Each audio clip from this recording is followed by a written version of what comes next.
Hey guys, so I am 11 days post-op, and also I haven't actually said the name of my operation in these vlogs yet. So what I had was maxillary, and this is why I haven't said it, a maxillary osteotomy. Nailed it. So that is the removal, not the removal. That would look hilarious, not the removal. The realignment of the top jaw, I believe. So, yeah, 11 days post-op, everything is pretty great. Obviously not back to eating yet, but I'm managing little things.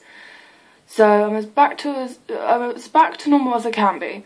And yeah, so I thought I'd write some things down, just about, you know, kind of before prep, during and after surgery, just for anyone that kind of needs or wants some insight into what to expect, I guess. So yeah, I guess I should start. We've got 20 minutes on this thing. Hopefully it won't take that long.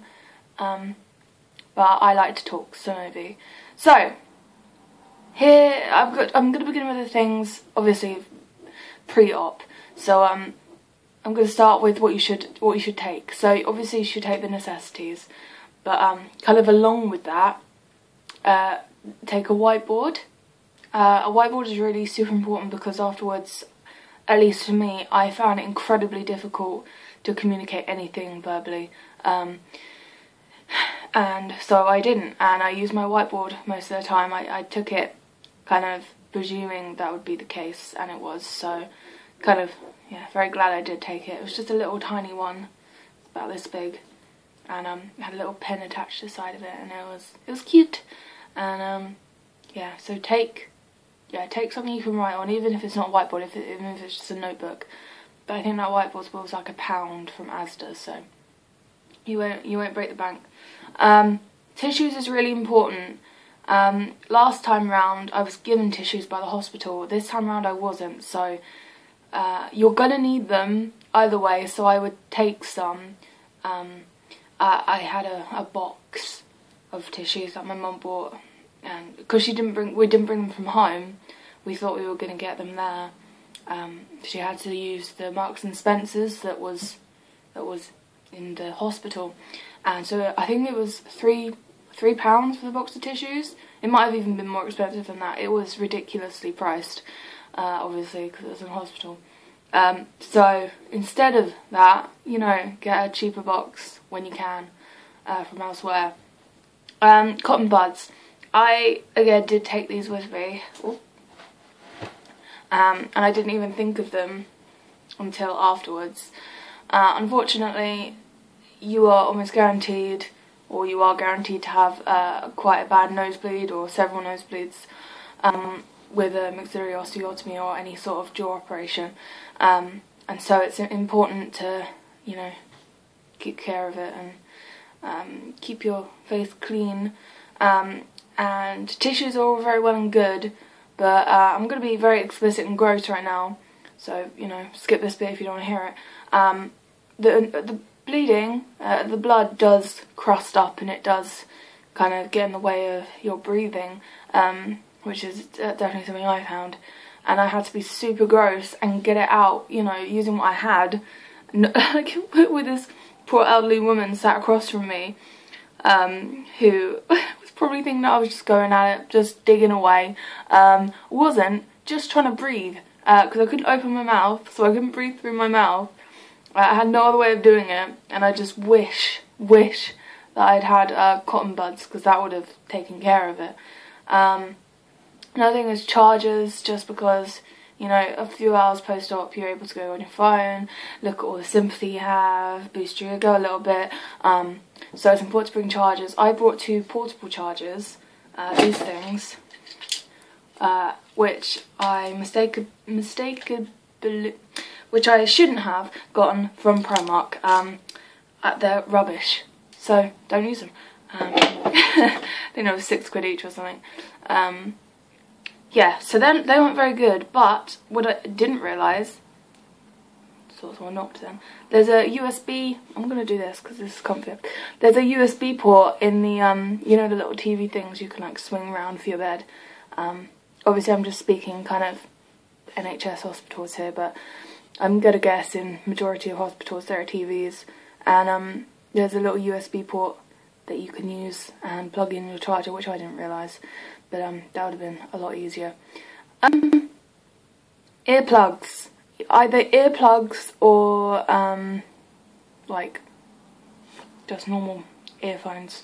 I use my earphones and they were kind of a godsend because I said this before actually in my last kind of how to survive surgery vlog, that, you know, and it was the same this time round. I guess it's mouth and throat operations, like people that have had mouth and throat operations, they're the people that spend the night where you are. And both nights ladies had, I'm not going to get the name right, the track somethings, the ones that have the things. Anyway, they make very loud kind of breathing noises. And obviously it's not their fault, but you know, if you need to get some sleep, that's you're gonna hear that. So it is very good if you take something like that with you. Lip balm. Self-explanatory, your lips get extremely dry afterwards. TV guide, just because they're meant to have a TV guide on the TV itself, they don't. And I didn't have one, and I really wish I did. Also, bring flannel or face wipes. I don't know if it was just me or if it was a universal thing with this surgery, but I had very greasy skin afterwards and I felt gross. And just putting water on it didn't seem to help. So yeah, try and bring a flannel or face wipes with you. Okay, just a head up about the anaesthetic, and I said this in my last vlog as well, but I've got one thing to add. I don't really think people talk about the anaesthetic enough, and that's definitely one thing that can really run you down. And that might just be with me because I'm very big. I'm on the obese side, so I have to have double anaesthetic. But you know, just in case, it can make you very nauseous. I said this before, and they did put me straight on anti-sickness, so I didn't feel it so much this time. But it just has a huge effect on your body in other areas too, like you're very shaky and it feels like you're kind of stuck to the bed. Also, one thing I don't remember from last time, and I don't even know if it happened last time, was you get a lazy bladder and a lazy bowel. The bowel thing's not so bad, but when you have this operation you drink lots of water afterwards, and if you can't go to the toilet it's really frustrating, and you want to go like every hour and you can't. So yeah, it took me probably about 10 hours in the end to actually go to the toilet, which it was great after the 10 hours, but yeah, before that I didn't realise, I'd never heard of this lazy bladder thing before. So and then just general sleepiness. If you know, it isn't a surprise that you're extremely exhausted afterwards. But I know the first time around it was a shock for my mum and my brother. This time I think they were expecting it more, so it wasn't so bad. But yeah, just know that you're going to be out of it for a while. Okay, so third thing, sleep sat up. I cannot stress this enough.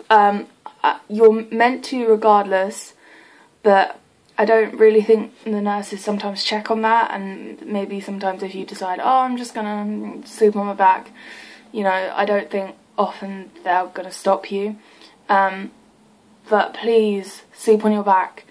No, please don't sleep on your back. Oh god, no, don't sleep on your back. Can't even edit that out. It's just so damn important, and you'll feel better for it. And as you can see, I touch wood. There's so much wood here. I'm going to touch it all. I haven't had any bruising, and the swelling's gone down pretty quickly. And I really think that's from... Oh, I have to sit like this for a second. I really think that's from, you know, being good and sleeping up, and yeah, I'm really happy with how this has gone down so far. But I wouldn't be like this if I had done what I did last time, which was sleep on my back a lot. Okay, yeah, so another thing that I didn't know about the operation is how much blood you swallow, and you swallow a lot of blood during the operation because obviously you're on your back, they're cutting and making, you know, incisions and whatever, and naturally the blood is all going one way and it's going down, but yeah, so I did feel a little bit sick, not as sick as I did last time, but a few hours in I went to the toilet to try and go for a wee, and instead was violently sick with blood and nothing else. So yeah, I basically stomach pumped myself 5 times, and after that I was fine, didn't feel sick, felt alright, was able to make jokes. So, you know, it's not so bad. Once you're sick, it's alright. Loose fitting clothes, that's self-explanatory also. Please don't go in to hospital and come out with only something that, you know, is quite tight around the neck that you have to pull on over your face. It's gonna be uncomfortable. Try something zip up, try a hoodie, try a button up, something that doesn't require any face contact. Stick to liquids. I say this because I had jelly, and I didn't get on with it very well. I could eat it. It took me like an hour to eat the tiny little thing of jelly.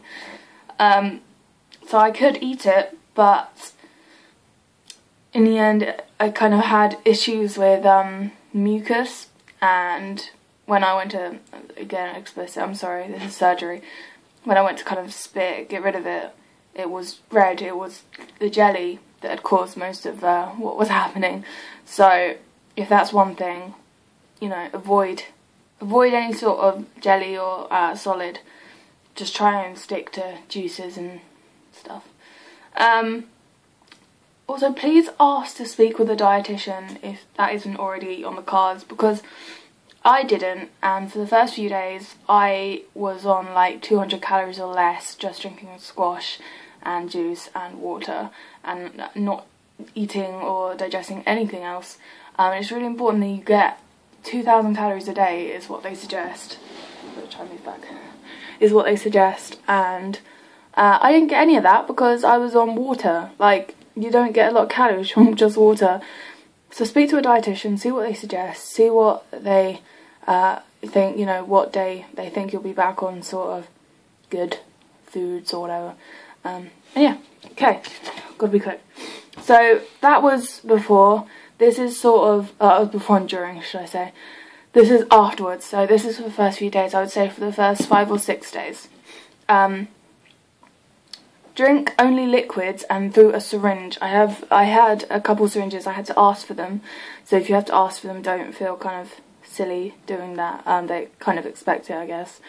And start with water-based liquids instead of anything sort of dairy-based. Again, the whole mucus deal, I know it's gross, but I found kind of thinner liquid, like water-based liquids, that and juices and just very kind of thin stuff, were great.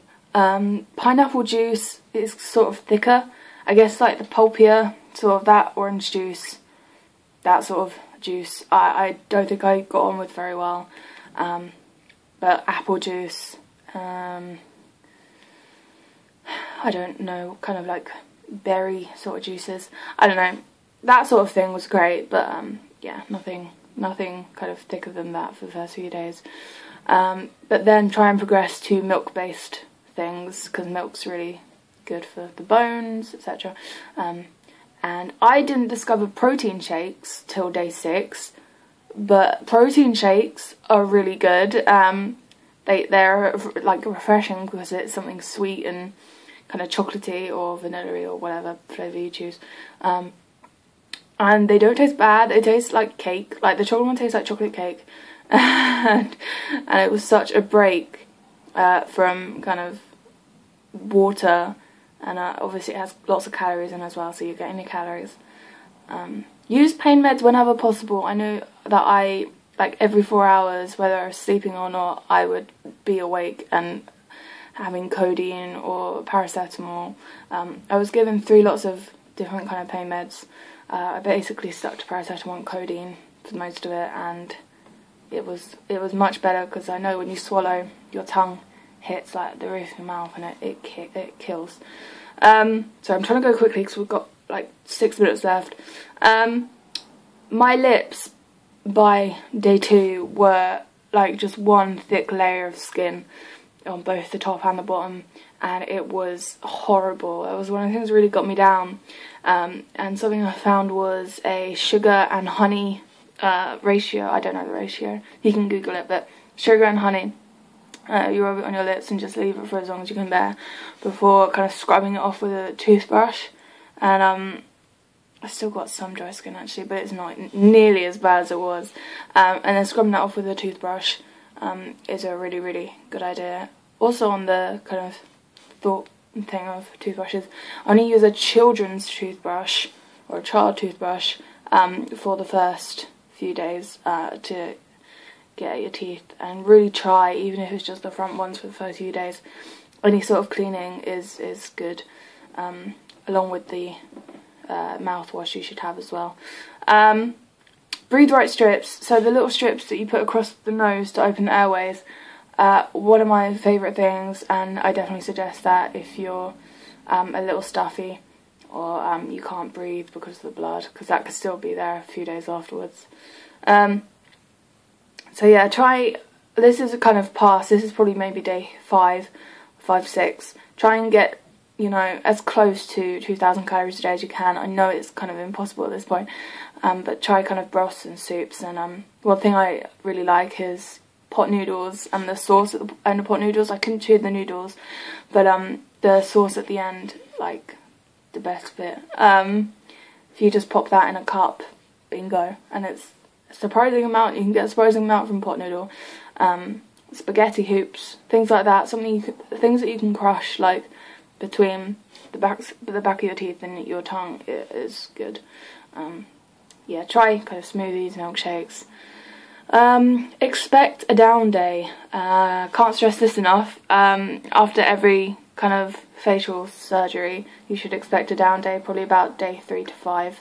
Mine was day 4, and I was really, really sad and crying, and it wasn't fun.